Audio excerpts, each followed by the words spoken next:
لا یمسہ الا المطہرون، اسے پاک لوگ ہی چھوتے ہیں، یہ تمام جہانوں کے مالک کا اتارا ہوا ہے۔ اب اس کی ایک تفسیر یہ فرمائے گی کہ اس سے جو کہا گیا کہ اسے پاک لوگ ہی چھوتے ہیں، تو فرشتے اسے چھوتے ہیں، فرشتے گناہ شرک ہر طرح کی برائی سے وہ پاک ہیں، معصوم ہیں، تو فرشتے چھوتے ہیں۔ دوسری تفسیر یہ ہے کہ قرآن پاک کو ایسے لوگ ہی چھوتے ہیں کہ جو شرک سے پاک ہیں، یہ بھی ایک تفسیر۔ اور ایک یہ تفسیر کہ قرآن پاک کو صرف وہی چھوتے ہیں جو پاک ہیں، اور یہاں پاک ہونے سے مراد باوضو ہیں۔ ایک ہے جس آدمی پر غسل فرض ہے تو وہ تو چھو ہی نہیں سکتا، وہ بھی نہیں پکڑ سکتا چھو سکتا، لیکن جو وضو میں نہیں ہے، بے وضو ہے، ویسے پاک ہے، یعنی غسل فرض نہیں ہے اور بے وضو ہے، تو وہ قرآن کو ہاتھ نہیں لگا سکتا، بلا حائل اس کا چھونا ہاتھ لگانا یہ سب حرام ہے۔ قرآن کو چھونے کے لیے وضو کرنا فرض ہے، قرآن کو چھونے کے لیے۔ تو ایسا شخص ہی قرآن کو چھوئے گا، ہاتھ لگائے گا، پکڑے گا، کہ جو باوضو ہو، اس پر غسل بھی فرض نہ ہو اور وہ باوضو ہو۔ ہاں، قرآن کو چھوئے بغیر اگر کوئی زبانی قرآن کو پڑھنا چاہتا ہے، بے وضو ہے، غسل فرض نہیں ہے لیکن وضو بھی نہیں ہے، تو زبانی پڑھ سکتا ہے، یا ایسی جگہ دیکھ کے پڑھ رہا ہے کہ وہ خود قرآن کو چھونا نہیں پڑھ رہا، تو دیکھ کر بھی پڑھ سکتا ہے لیکن چھوئے گا نہیں، ہاتھ نہیں لگائے گا۔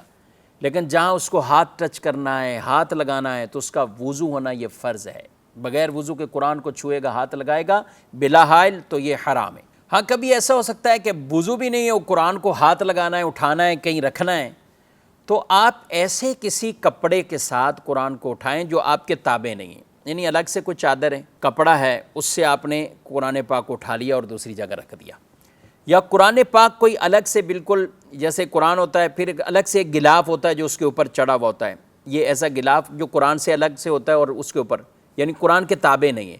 تو وہ اگر ایسے لپٹا ہوا ہے تو پھر آپ ٹھیک ہے، پھر آپ اس کو اٹھا کر رکھ سکتے ہیں، یہ چھونے کی اجازت ہے، یعنی بے وضو بھی ہیں تو آپ اس صورت میں اس کو چھو سکتے ہیں اور یعنی وہاں اٹھا کر رکھ سکتے ہیں، کیونکہ اب آپ نے بلا حائل یہ نہیں چھوا، بیچ میں وہ غلاف حائل ہے یا چادر سے آپ نے اٹھایا ہے، کپڑے سے اٹھایا ہے، تو اب بیچ میں یہ حائل بن جاتے ہیں، تو یہ اٹھانے کی اجازت ہے۔ اسی طرح ناظرین کرام، اگر آپ عام جگہ بھی قرآن کی کوئی آیت لکھی ہوئی ہے اور آپ کا وضو نہیں ہے، تو اس آیت کی جگہ پر آپ کا ہاتھ لگانا یہ جائز نہیں ہے، نہ اس جگہ پہ نہ اس کی بیک سائڈ پہ، اسی جگہ پہ آپ ہاتھ لگائیں تو یہ جائز نہیں ہے، اس کا بڑا اہتمام ہونا چاہیے۔ آج کل ہمارے موبائل میں باقاعدہ جو ایپ کے ذریعے یا موبائل میں قرآن پاک ڈاؤن لوڈ کر لیا، اب آئی پیڈ پہ ہو یا موبائل میں، تو ہمارے علماء کرام اس حوالے سے بھی ان کی دو آراء ہیں۔ بعض علماء یہی کہتے ہیں کہ اس میں بھی وضو کرنا فرض ہے، یعنی آپ یہ ٹچ کر رہے ہیں، قرآن کے صفحات کو آگے پیچھے کر رہے ہیں، تو وضو یہاں بھی کرنا فرض ہے۔ وہ اس کی اجازت نہیں دیتے کہ بغیر وضو موبائل یا آئی پیڈ ٹیبلٹ وغیرہ میں آپ ایسے ٹچ کرتے جائیں۔ اور بعض علماء یہ کہ وہ کہتے ہیں کہ یہ چونکہ ایک شعائیں ہیں جو ظاہر ہوتی ہیں، اصل قرآن کے اوراق پر باقاعدہ وہ نہیں ہے، تو اس لیے وہ اس کی اجازت دیتے ہیں کہ یہاں پہ وہ حرام والا حکم نہیں آئے گا۔ البتہ دارالفتہ اہل سنت کا بھی یہی موقف ہے، اور